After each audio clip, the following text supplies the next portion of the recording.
rekapitulasi rapat pleno kita pada hari BPS yang tersebar di seluruh kecamatan dan kota Palembang. Apa tidak atau kurang yakin atau tidak?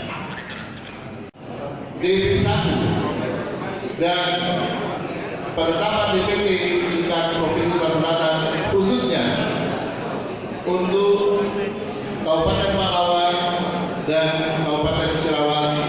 Kita menunggu kemungkinan ada tidaknya tuntutan ke MK.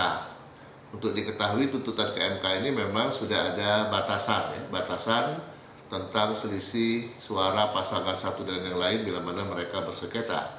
Nah, untuk Sumsel menurut hemat kami itu sudah jauh ya selisihnya itu. Tetapi kemungkinan hal-hal lain, nah itu kita tidak terlalu mendalami karena peristiwa proses itu terjadi di kabupaten kota. Tapi fokus ke hasil, kami yakin hasil yang kita putuskan kemarin sudah cocok dan sudah saya konfirmasi ke semua saksi bahwa perolehan masing-masing paslon itu sudah cocok.